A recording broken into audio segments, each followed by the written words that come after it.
Good morning. Welcome back to Homeland Security Policy and Practice.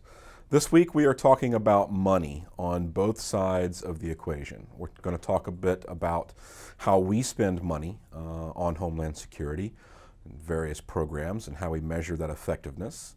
We're also going to talk about how terrorists spend money, and then we're going to compare those two together.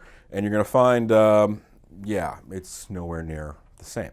So first, let's talk about how we spend money on Homeland Security. And there's a lot of information in the slides, as well as an article posted on Blackboard that you need to go over. But I guess the overarching goal here is all of the dollars that we've spent, not only in the past decade, but previous to that on Homeland Security or domestic defense or whatever you want to call it, is aimed at making us safer. And you should ask yourself this question right now in 2014. Are we safer than we were in September of 2001? Arbitrarily, we'll choose September 10th as a date in 2001. Are we safer today than we were before 9/11? And the answer really probably is yes. Okay.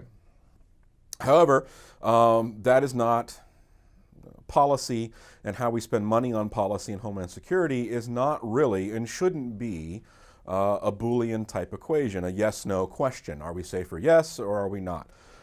We really need to be able to understand how we're safer.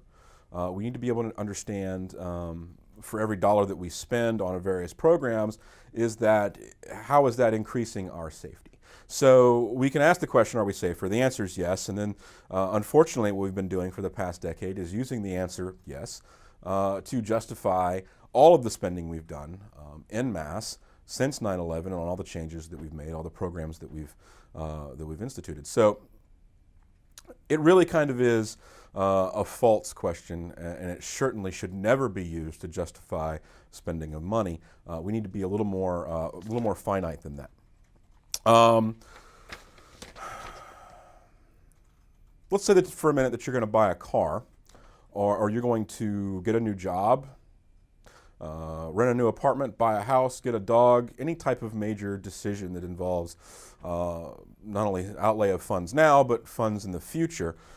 You all do, if you're making these types of decisions, some type of cost-benefit analysis. You look at what the cost is of this decision. How much is this new car going to cost me on a down payment? How much is it going to cost me per month?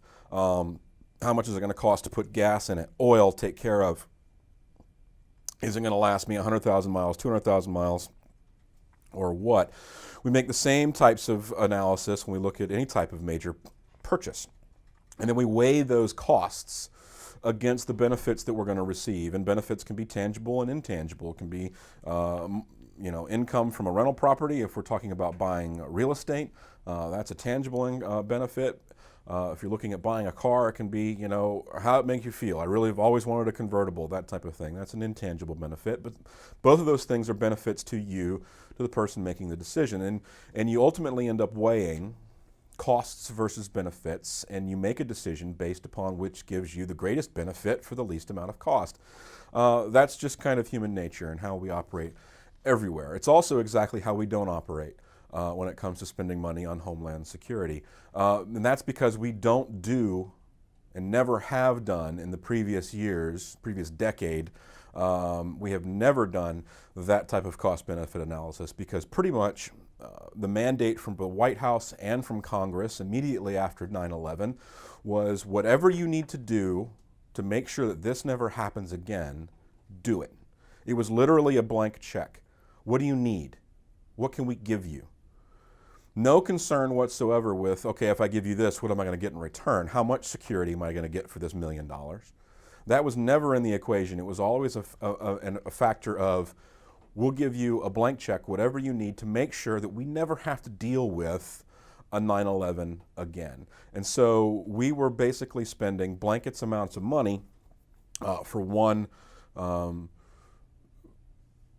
desired output, which was never having a 9/11 happen again. So there was no way for us to do any type of analytical cost-benefit analysis. How much does it cost us to make sure that no one brings liquids onto airplanes? How much does it cost us to harden all of our government buildings throughout the nation at the local, the state, and the federal level? How much does it cost us to do that, and what are we getting in return for that? These questions have never been answered, and I really want you to make sure that you're going through all the material on the slides and understanding that. If you look historically at DHS spending programs, at their budget requests, at the budgets given them by Congress, by the reports put out from them, you are hard-pressed to find any numerical or concrete analysis of how security has been improved by spending. You will see all kinds of soft and fuzzy terms like the probability has been reduced or it's likely that this. That's great, and again, all of this plays into that concept that we will spend whatever amount that we can to ensure that these types of attacks don't happen again. As you can see, that really plays into a worst case probability, and we'll talk about that in a minute.